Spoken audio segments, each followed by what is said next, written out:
We start with weather tonight. One heck of a storm like most have never seen before. This is what it looked like in Albuquerque as a massive storm blew through the city with winds up to 89 miles per hour. And it is not over yet. We have team coverage tonight, starting with our chief meteorologist, Mark Ronchetti. Mark? Well, guys, I tell you what a difficult night across the metro area. If we had not had all the rain around midnight this morning and then into about 3 a.m., this wouldn't be as big a deal, but this thing was really intense as it came through. Metro area now seeing light to moderate rain. But if we go down toward the south, Los Lunas, Belen, those areas now under the gun seeing flooding rains. In fact, we have reports now of flooding in Los Lunas, not yet in Belen, but it will be a possibility there as you see how intense the rain is in this area right now. This is the overall cell that went through the metro area about an hour and a half ago, led to those really gusty winds and some reports of funnel clouds as well across the area here. Slide a little farther to the south down into Socorro County.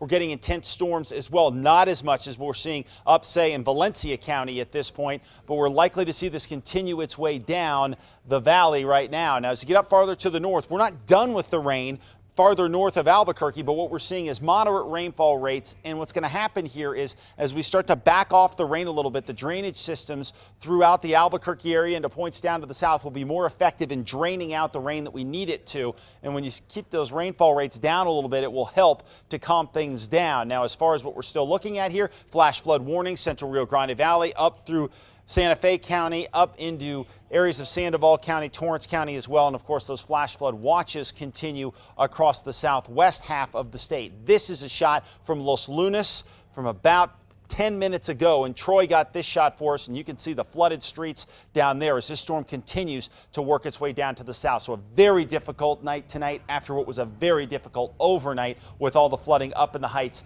and foothills. Much more coming up in your full.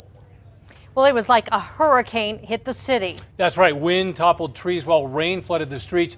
News 13's Kayla Ayers is just in from outside in the rain. She joins us now in the Newsplex. Look at the storm and the damage in the metro. Dean, it was wild outside. The storm blew into Albuquerque after 7 and immediately made itself known.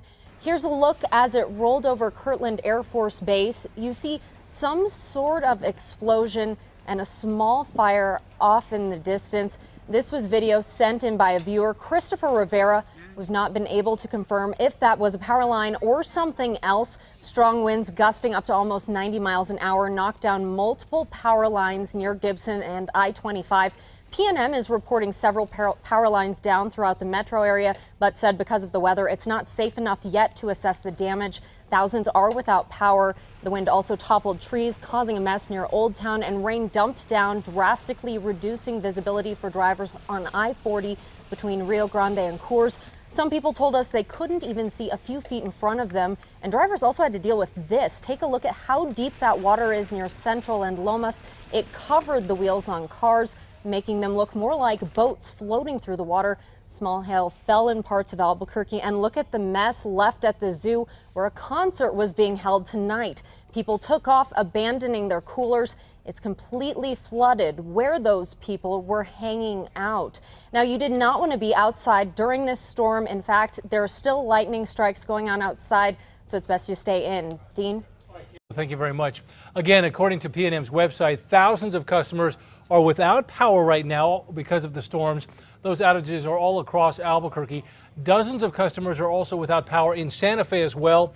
Of course, our weather coverage continues throughout this hour of News 13 at 9, and we will also have more live team coverage coming up on News 13 at 10 o'clock over on Channel 13, and that will include a look at damage at Isotopes Park, where a game was underway tonight when this storm struck.